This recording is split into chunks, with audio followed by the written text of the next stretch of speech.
Olá, está começando o Senado agora.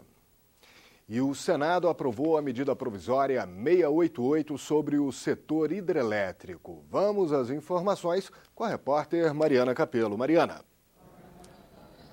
Foi votada a medida provisória que compensa a perda em hidrelétricas por causa da seca. Elas foram obrigadas a gerar menos energia do que a prevista nos contratos de concessão e, por isso, tiveram que recorrer à energia termoelétrica, que é bem mais cara. Isso gerou um débito de mais de 13 bilhões de reais. Era importante que a medida fosse votada nesta terça-feira, porque no dia 25 acontece o leilão de 29 concessionárias hidrelétricas. A aprovação da medida traz credibilidade para o governo. Agora, a aprovação não foi exatamente simples. Senadores, principalmente da oposição, recorreram a várias manobras regimentais para tentar prolongar a votação. Os senadores pediram votação artigo a artigo, votação nominal, pediram preferência para o voto que saiu da comissão mista e pediram preferência para o texto original. Eles também reclamaram que o governo está repassando ao consumidor uma tarifa mais alta de energia. O sistema não aguenta mais e o sistema elétrico está na mais grave crise da sua história devido aos erros do próprio governo. Veja, em 2012 foi editada a medida provisória de número 517. Essa medida provisória realinhou o preço da tarifa de energia elétrica artificialmente. Qual foi o resultado disso? O sucateamento total da nossa segunda maior estatal, que é a Eletrobras. Agora, para correr atrás do prejuízo ocorrido por parte dos erros do próprio governo, o que é que se faz? Se desconta o aumento da tarifa de energia elétrica exatamente nas costas dos consumidores. O governo está fazendo uma política realista, não é? Nós tivemos aí um largo período em que as tarifas foram muito baixas, depois foram reduzidas, inclusive, mas hoje nós estamos vivendo uma situação momentânea da necessidade de recursos para o ajuste fiscal. E sem esses recursos, nós podemos ter um comprometimento do próprio sistema elétrico como um todo. A medida provisória foi aprovada por 44 votos a favor e 20 votos contrários. O presidente Renan Calheiros leu a medida provisória 697 logo em seguida. Então, a pauta do plenário continua trancada. Voltamos ao estúdio. Obrigado, Mariana. E duas comissões do Senado fizeram reunião conjunta para aprovar um projeto que está sendo chamado de Código de Ciência, Tecnologia e Inovação. O texto segue em regime de urgência para o plenário e deve ser votado nesta quarta-feira. O objetivo é estimular a pesquisa e a inovação para incentivar o desenvolvimento científico e a produção de tecnologia brasileira. O projeto regulamenta as parcerias entre os setores público e privado e abre a possibilidade de dispensa de licitação pela administração pública nas contratações de serviços ou produtos inovadores de empresas de micro, pequeno e médio portes. O Estado tem um poder grande de compras. Tem que usar esse poder para fomentar a inovação. Outra novidade é que os pesquisadores em regime de dedicação exclusiva nas instituições públicas poderão exercer atividades remuneradas de ciência, tecnologia e inovação em empresas. Tentei isso 30 anos atrás como reitor. Naquela época, creio que não estávamos maduros suficientemente para isso. O texto é o mesmo que veio da Câmara, com apenas 3 mudanças de redação. Por isso, não precisará ser apreciado novamente pelos deputados. Os senadores esperam que, quando o novo código estiver em vigor, a população tenha acesso ao resultado das pesquisas mais rapidamente. Um exemplo seriam os novos medicamentos, como no caso da fosfoetanolamina, substância química que está sendo estudada para tratamento do câncer. E o que nós buscamos aqui no Senado? É aprimorar, é inovar, é diminuir a burocracia. Nós não podemos ser um país que tem 1% só de índice de pesquisa a nível nacional de inovação de pesquisa, gente, pelo amor de Deus. E é importante que esse projeto seja absorvido pelo governo para tentar pelo menos seguir a trajetória do que fez a Alemanha ao longo dos anos. Nós não estamos querendo que o Brasil se transforme numa Alemanha, saia de 1/3 que nós temos hoje de empresas que investem em inovação para os mais de 2/3 de empresas que investem em inovação na Alemanha. Posso afirmar que é uma das leis mais modernas do mundo vai facilitar a vida dos pesquisadores, permitindo a associação entre empresas privadas e universidades, centros de pesquisa, vai tirar, por exemplo, pagamento de imposto de renda de bolsa, facilitar a importação de insumos para as pesquisas, desburocratizar a compra, também quando o objetivo são as pesquisas, e acabar com essa história de prestação de conta que um cientista ou um grupo de pesquisadores gasta mais tempo cuidando da burocracia do que desenvolvendo suas atividades. E nós vamos conversar com o repórter Dante Ascioli. Ele tem informações sobre a sessão do Congresso Nacional, que estava marcada para a noite desta terça-feira, mas acabou sendo adiada. Dante, era uma sessão com projetos importantes. Por que ela foi cancelada? Olá, Luísio. A sessão do Congresso, que estava marcada para a noite desta terça-feira, foi adiada porque a ordem do dia, tanto no Senado quanto na Câmara, se estendeu além do que estava previsto. Uma nova sessão do Congresso foi marcada para as 11h30 da manhã desta quarta-feira. E a pauta do Congresso está trancada por 3 vetos da presidente Dilma Rousseff a matérias que foram aprovadas pelo Poder Legislativo. O veto mais importante trata de um projeto que estende a todos os servidores públicos a possibilidade de aposentadoria compulsória aos 75 anos de idade.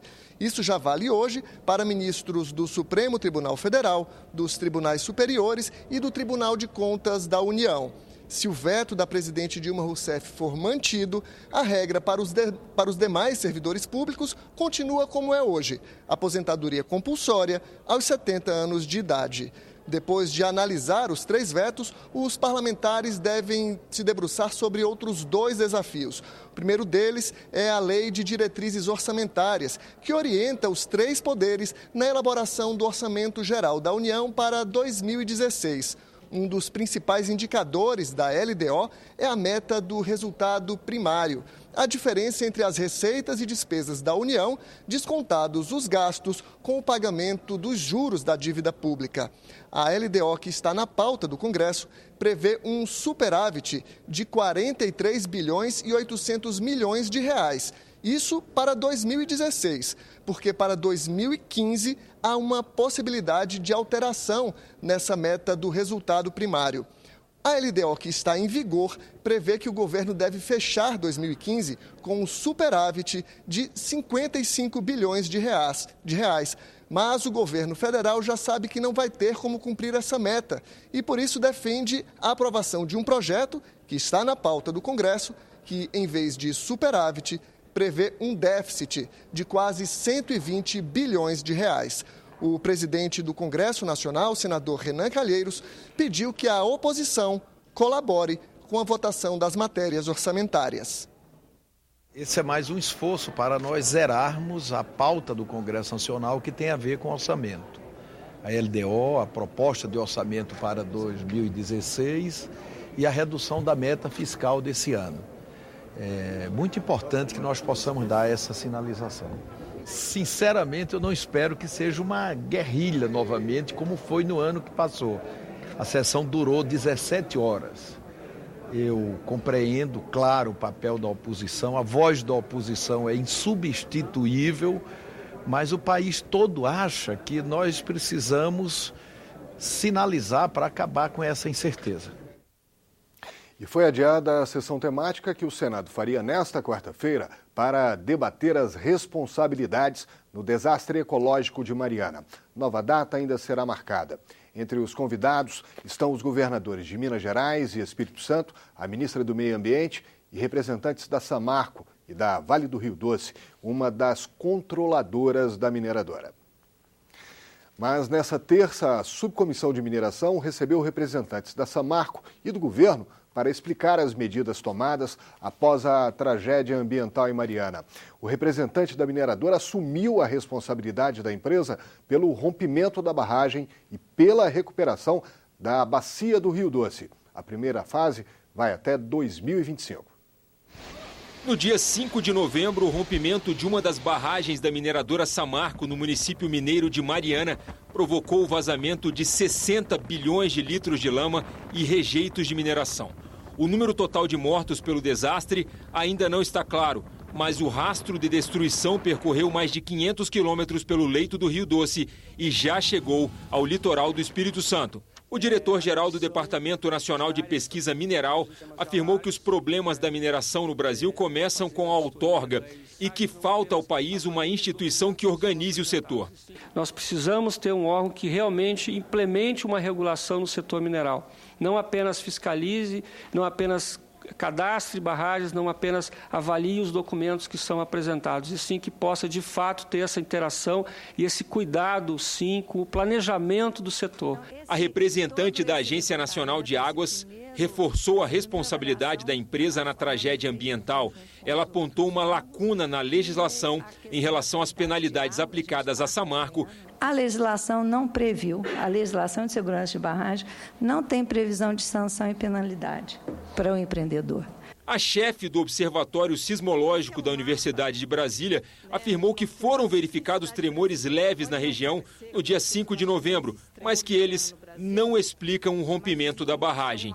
Um evento de 2,6, 2,4, ele não é capaz de causar danos a boas construções, ou até simples construções. O gerente de meio ambiente da Samarco negou que a lama despejada no Rio Doce seja tóxica. Segundo ele, a morte de peixes foi causada por resíduos sólidos e não por elementos químicos. Mas admitiu que o rompimento da barragem em Mariana criou um problema maior que a capacidade de resolução da empresa. Ele pediu ajuda à sociedade e apresentou o plano de recuperação ambiental da bacia do Rio Doce. Agora, o Rio Doce é nosso. Nós ganhamos o Rio Doce de presente. Esse presente nos veio e nós vamos dar à sociedade um presente melhor que nós recebemos. Posso ter certo disso. Nosso compromisso é recuperar o que nós causamos. Eu não tenho nenhuma dúvida, senadora, a respeito da disposição da empresa que a gente faça a recuperação dentro das melhores tecnologias possíveis, dentro do que a engenharia consagrada, ou seja, a engenharia determinar, e que também os órgãos ambientais aprovarem, né? Isso será, obviamente, uma... Mesmo que isso venha a custar 2, 3 bilhões de reais? Eu acho que essa é uma discussão que vai ter que ser feita na hora da tecnologia. Explicações sobre o desastre de Mariana também terão que ser levadas à Comissão de Meio Ambiente. Os senadores do colegiado querem fazer uma audiência pública para avaliar a situação das barragens de mineração no país.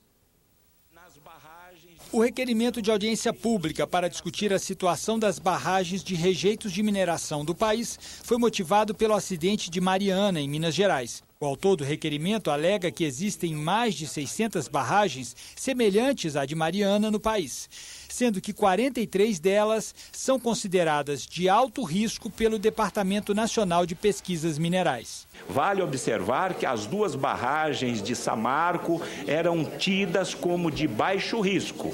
Existem apenas 43 já enquadradas como de alto risco e outras 96 de médio risco, segundo informação do DNPM. Os senadores aprovaram também o substitutivo da Câmara para um projeto de autoria do senador Marcelo Crivella, que torna obrigatório o registro da expressão "água pode faltar, não desperdice" nos rótulos e embalagens de produtos de limpeza.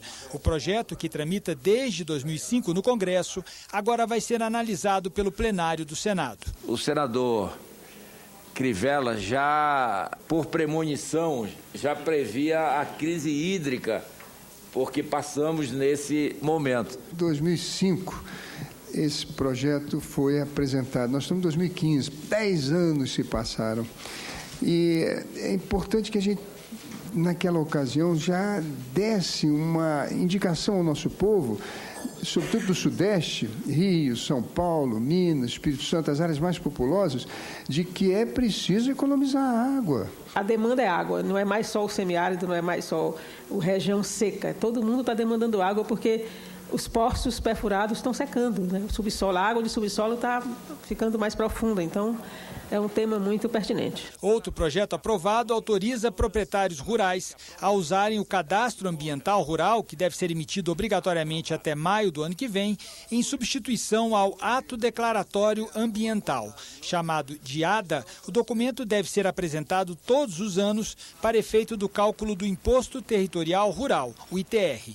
A matéria vai ser analisada agora pela Comissão de Agricultura. A propriedade tem áreas que você não paga ITR, que são aquelas as reservas, etc.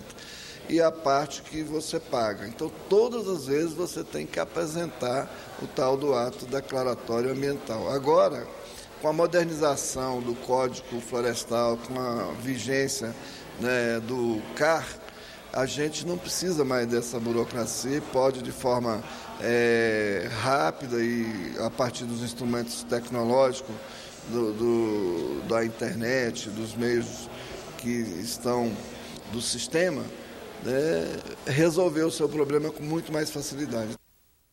E na Comissão de Assuntos Econômicos, o temor é com outro grande rio brasileiro, o São Francisco. A ideia é incentivar a preservação das margens do Velho Chico.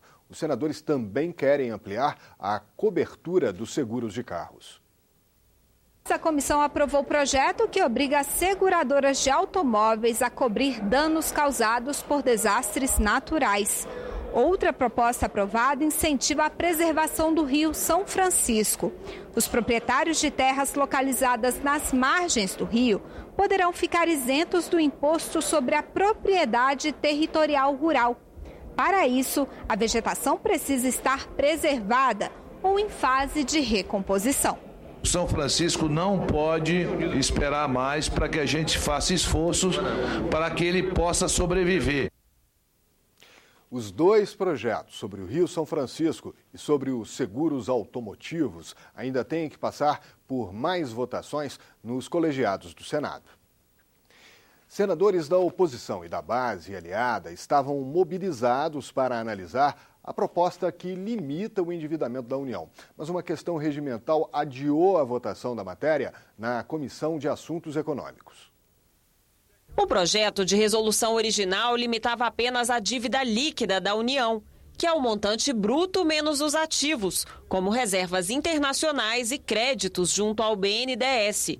O senador José Serra, designado para relatar uma emenda ao projeto, incluiu um teto também para a dívida bruta. A Constituição, no inciso 6 do artigo 52, senhor presidente, era única que cabe ao Senado fixar, por proposta do presidente da República, limites globais para o montante da dívida consolidada da União.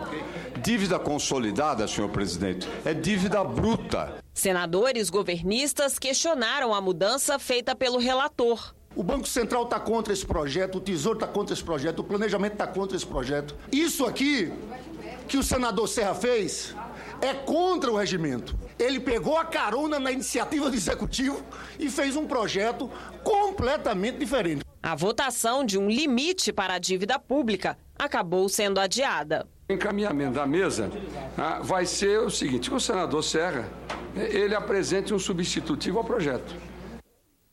Uma legislação abrangente e penas mais severas ainda não trouxeram o resultado esperado. A Comissão Parlamentar Mista de Combate à Violência contra a Mulher discutiu experiências com as chamadas medidas protetivas. Mesmo com a Lei Maria da Penha, a Lei do Feminicídio, a implantação das casas-abrigos e as delegacias de atendimento exclusivas, o Brasil ainda figura como o 5º país do mundo em assassinato de mulheres. O que fazer para prevenir as agressões e fiscalizar o cumprimento das medidas judiciais? Que juízes e juízes, promotores e promotoras enxerguem outras formas de medida protetiva de natureza civil que são muito importantes para a autonomia das mulheres. Senadoras e deputadas ouviram representantes da polícia, do judiciário e especialistas em tecnologia. A comissão conheceu 2 alternativas promissoras, já colocadas em prática. Com a tornozeleira eletrônica, o agressor têm seus movimentos monitorados. Existe uma lógica invertida na questão da violência contra a mulher. Na verdade, o homem agressor, ele fica solto, aguardando uma avaliação judicial, e essa mulher, ela, de imediato, ela tem que ser retirada das suas atividades habituais, do seu lar. Acionado pela mulher sob ameaça, o botão do pânico tem resposta imediata da autoridade policial. No entanto, a comissão pretende avançar ainda mais, investindo desde já numa mudança de mentalidade. O que nós não queremos é que as medidas protetivas sejam descumpridas e que a mulher seja novamente agredida, e não queremos principalmente que ela seja morta. É esse o nosso objetivo. A conclusão que nós estamos chegando, principalmente aqui na comissão que presido, é que nós vamos ter que fazer um trabalho árduo na prevenção dentro das escolas, para que as futuras gerações possam tratar as mulheres com mais carinho e com mais amor. O ministro das Relações Exteriores esteve na comissão que trata da política externa brasileira. Mauro Vieira disse aos senadores que o acordo comercial entre países do Oceano Pacífico pode ser uma ameaça ao nosso setor agrícola. Liderado pelos Estados Unidos, o Acordo Estratégico Transpacífico de Associação Econômica reúne outros 11 países, desde o Japão até o Chile. Juntos, esses países concentram 11% da população mundial e representam 40% do produto interno bruto do planeta. Além de reduzir barreiras alfandegárias, o acordo também trata de temas como legislação ambiental, trabalhista e de propriedade intelectual, que permitirão que todos os países participem de transações comerciais em igualdade de condições. E como essa parceria poderá afetar a economia brasileira? Para o ministro das Relações Exteriores, Mauro Vieira, não deverá ter impacto grande. A única preocupação é com a área agrícola. Os grandes mercados da TPP aplicam restrições tarifárias significativas.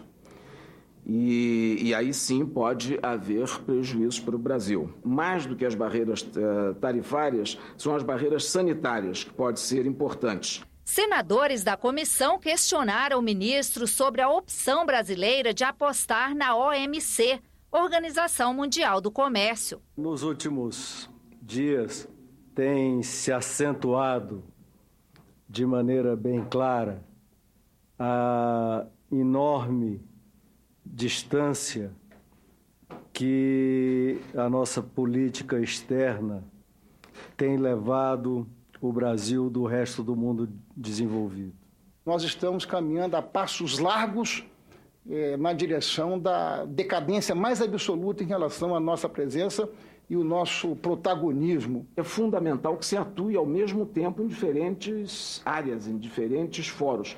E a questão da OMC é indispensável. Os subsídios agrícolas só são negociados na OMC. Portanto, não podemos deixar de lado, podemos abandonar e não podemos deixar de investir. Sobre as eleições na Venezuela, o ministro disse que a Unasul, União de Nações Sul-Americanas, negou o veto ao nome do ex-ministro Nelson Jobim na Comissão de Observadores das Eleições naquele país. Mauro Vieira rebateu as críticas de que o Brasil estaria se omitindo em relação aos conflitos entre governo e oposição na Venezuela. O governo brasileiro jamais se omitiu a expressar as suas posições e com relação a essa comissão ou a todos os outros eventos que envolveram as eleições ou a vida política da Venezuela. Só não faz mais de público, inclusive, por respeito também a um preceito constitucional de não interferência em assuntos domésticos. Temos que ter confiança de que as instituições que estão presentes e os países que estão presentes garantirão que haja uma transparência nessas eleições. Hoje nós precisamos ter tomado posição pública. Cada vez mais na política externa como na política interna é preciso deixar mensagens claras, compreensíveis para o povo. Mais duas notícias de política externa. Os senadores aprovaram a indicação do diplomata José Humberto de Brito Cruz para assumir o posto de embaixador do Brasil no Marrocos. Também ratificaram o Tratado de Marrakech, que retira barreiras à reprodução de obras em formatos acessíveis a pessoas com deficiência visual. E vai ser enterrado nesta quarta-feira, na cidade de Jequié, na Bahia, o corpo do ex-senador Lomanto Júnior. Ele estava internado desde o dia 4 de outubro e morreu por insuficiência múltipla de órgãos. Lomanto Júnior completaria 91 anos no domingo. No plenário, os senadores fizeram um minuto de silêncio em memória do colega. Em 5 décadas de carreira política, Lomanto Júnior foi vereador, prefeito, deputado estadual e federal, governador da Bahia. No Senado, exerceu um mandato de 79 a 87, primeiro pela Arena e depois pelo PFL. Foi um defensor da causa municipalista. Você terá outras notícias do Senado durante nossa programação.